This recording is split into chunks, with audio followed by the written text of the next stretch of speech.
Okay, guys, so just a lesson summary.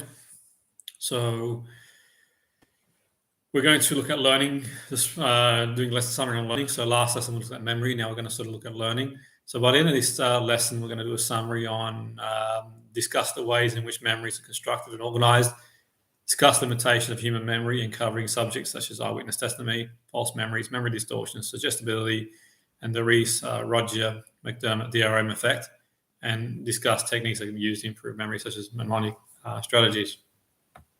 Okay, so remember the last lesson we talked about constructive memory, autobiographical memory, eyewitness, false memory, and mnemonics.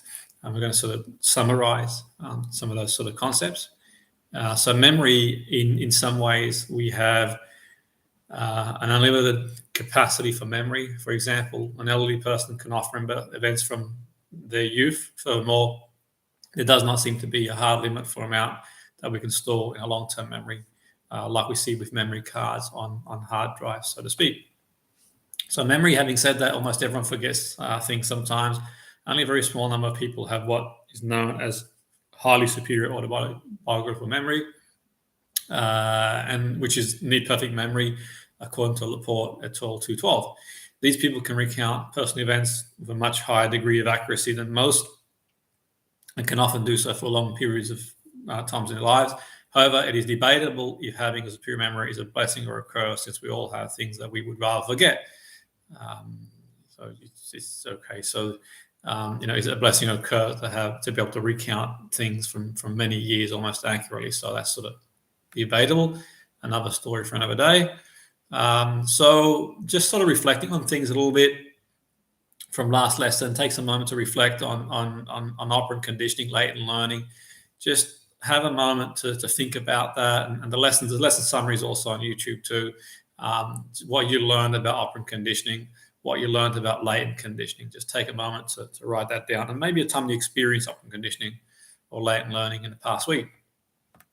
Now, let's look at constructive memory. So constructive memory, classic study on constructive memory is by Bartlett, 1932, in his War of Ghosts experiment. In the study, English participants were asked to read a story from a different culture, North Indian American, called the War of Ghosts. The participants were asked to recall the story. The results indicated that the participants' recollections were far from accurate. Most of the discrepancies involved substituting concepts and words that were alien for the participants with those found in English culture. For example, seal hunting would be remembered as fishing. The study shows that when we remember stories and events, we partly recalled the truth information, such as the main plot of the story or the gist, but we reconstruct, hence constructive memory, the specifics of the event using our own existing knowledge. As you remember from the last lesson, processing that is driven by existing knowledge is known as top-down processing. So constructive memory, there have been many subsequent studies on constructive memory. For example, Boer, Black and Turner, 1979, asked participants to read a passage about someone visiting a dentist and asked them to repeat the passage.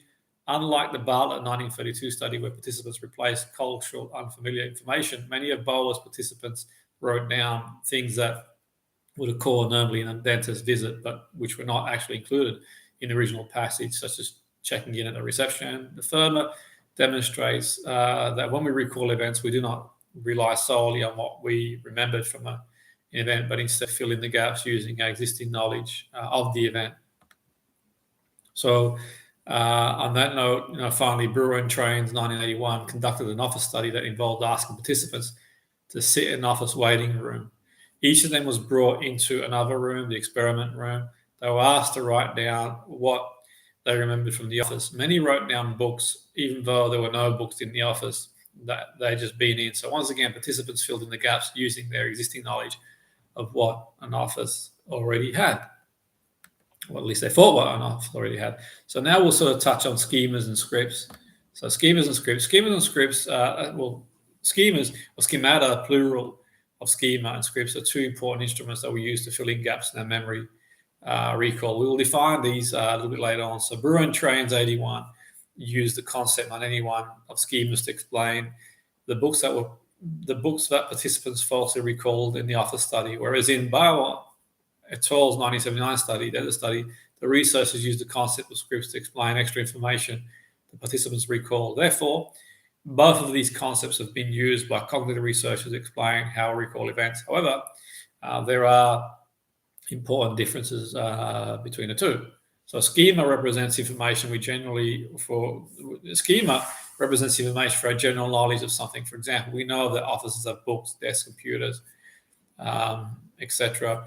And we generally assume that an office we entered into would probably have such items. These kind of schemas are organized clusters of knowledge about specific topics. For example, a schema like for a kitchen, or you have a schema for a living room. So, for example, you'll have these organized in clusters of knowledge about a specific topic as well. So scripts, the concept of scripts was introduced by Swank and Albers in 1977 into study memory of organization and knowledge structure. A script is one particular type of schema that concerns the order of events in everyday life. For example, you might have a script for eating in McDonald's, another one for eating in a well-off posh restaurant. So you enter McDonald's, you'll not wait for the waiter or waitress to show you to a table to take your order, which will be different to a script for a posh restaurant. So instead, you'll go straight into the till and order McDonald's. That's a McDonald's script, for example. So in the UK, waiter, waitress in the UK restaurant called Nando's, for example, usually ask the questions, have you been here before? And that's to make sure they're at hand to explain the Nando's script in case you do not have one, what to do. So why do we have schemas and scripts? The schema and scripts are used in memory processes to make processes more efficient,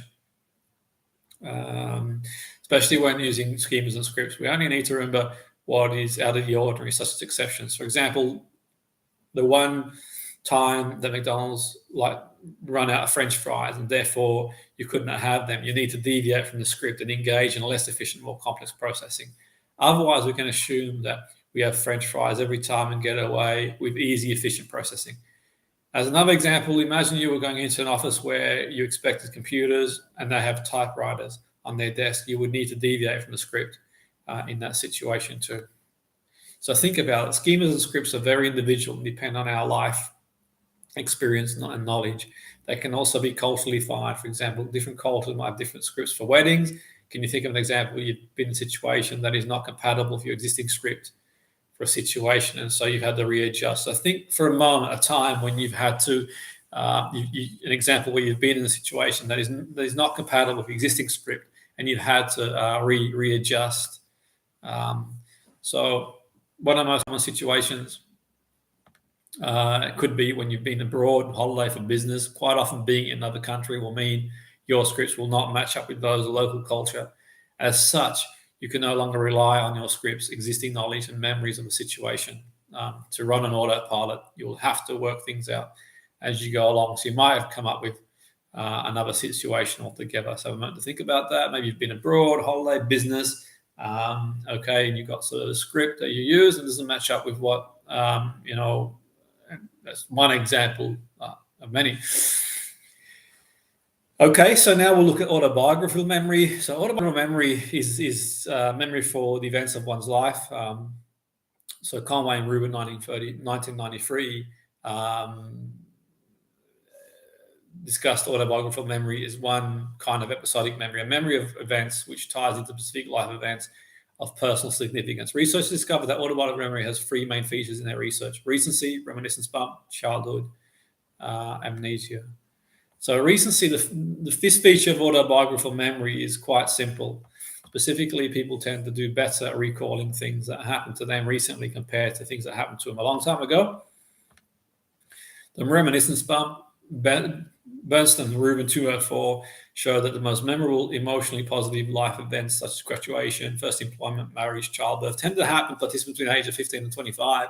So when asked to look back on their lives, participants spend a large amount of time reminiscing, hence the reminiscence bump about this period of their life. Researchers also proposed the reminiscence bump related to life scripts. In particular, they noted that the recall of emotionally charged memories may be shaped by life scripts. So that is cultural expectations as to the order of timing of life events as a prototypical life course. In other words, we have culturally defined scripts of what life should look like. So when we graduate from school, uni, job, married, kids, all so on and so forth. And most major events occur during the reminiscence bump. You could make a case in point for that. Okay. So childhood amnesia. Most people cannot recall, if any, events from their life before the age of 5. This phenomenon is known as childhood amnesia. There are several cognitive explanations for this occurrence of childhood amnesia: immature or lack of language facility. Some researchers believe that we need language to encode memory, and if a good language system is lacking, it's not possible to express the event into ideas and store them. So there are several cognitive explanations for occurrence of childhood amnesia: immature or lack of language facility. Some researchers believe that we need to encode memory, and if good language system is lacking, it's not possible to express the event into ideas and store them. So schema, there are suggestions that we need schema to store information. As a child does not have sufficient knowledge of the world, it's difficult for them to store information and retrieve it at a much later stage. So self-importance and emotion is also possible. Children have not fully developed a sense of self. As such, they not be able to encode events with enough personal significance. So there are several explanations, as we said before, childhood amnesia.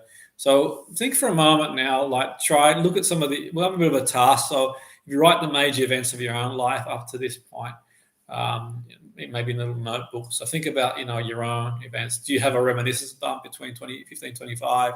And do you remember anything before the age of 5?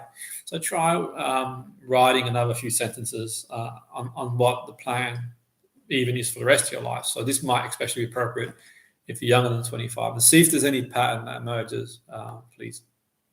So while there appears to be a Western cultural narrative towards reminiscence bump between 15 and 25, your life might have been completely different, and you have had bumps in different places. You might also have experienced events that were very important, but you did not want to reveal. So the same thing could have happened with Bernstein and Ruben's participants, as they pointed out the negative experiences that occur outside the reminiscence bump period.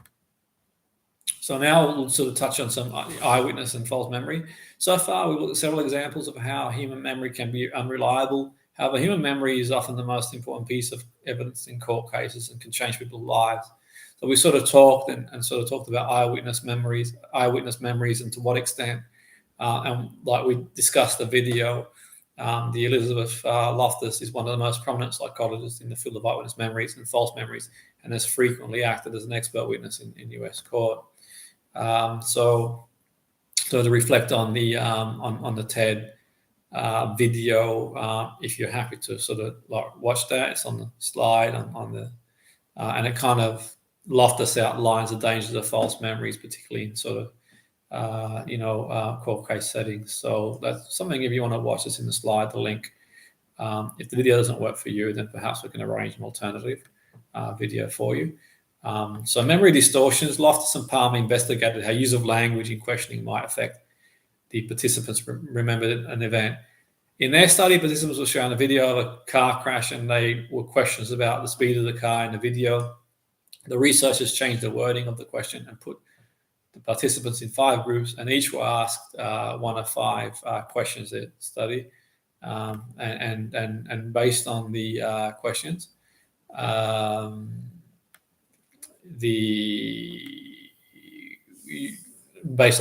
it could be deemed as misleading questions. So, for example,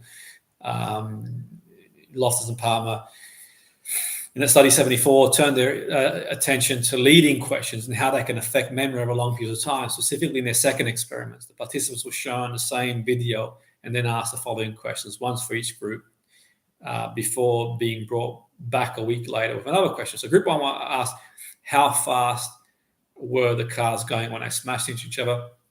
Group 2, how fast were the cars going when they hit each other?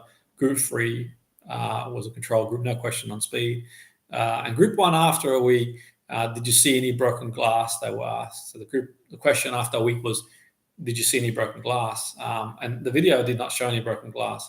And Loftus and Palmer found that the recall was affected by the question that the participant had been asked. So asked the week before specifically, participants were significantly more likely to recall seeing broken glass, they're given that question, the verb smashed, rather than the verb hit. Or when no question was asked, so this demonstrates leading questions can cause memory distortions over long periods of time. Think about it for a moment. The findings of Loftus and her colleagues had a substantial effect on court proceedings in multiple countries. But can you think of any other reasons why it might not be entirely appropriate to apply Loftus et al.'s findings directly to a courtroom, for example, and sort of make some notes? So whilst Loftus et al. Studies were designed from an experimental point of view, one might ask how representative they were of a real court situation. Participants acting as witnesses watch videos rather than having seen the actual event. So furthermore, there was no actual threat of sending an innocent person to jail or letting a guilty person free in the study, like there would have been in a real court case. So this is something that we will come back to in other activities. Suggestibility, Loftus and Zani 75 continued the theme of misleading questions using a similar technique we have seen. In this study, participants asked the following questions depending on which group they were allocated. In this instance, the definite or the indefinite group. So there is a use of the, THEV suggested that was actually a broken headlight. So group 1, did you see a broken headlight? Group 2, did you see the broken headlight? In this condition, where participants did not watch a video of a broken headlight, the results in the misled group 2, the report is even more distorted memory of seeing a broken headlight when none was presented.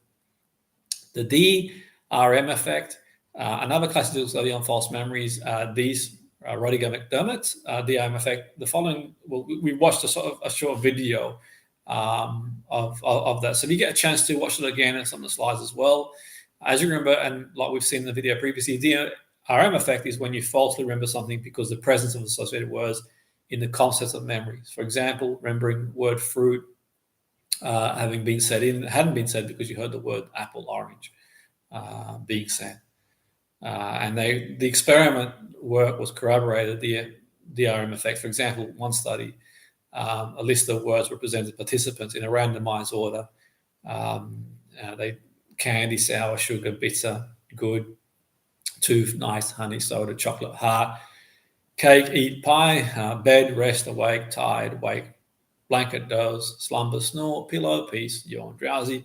The words list used in the DRM experiment. And after a short interval, it was found 80% of participants reported seeing the word taste, which was present on the list.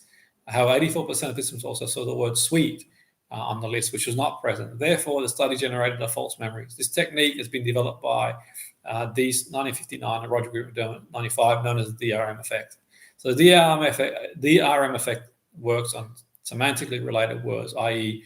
words with similar meanings. The non-presented but semantically related words is called critical lure.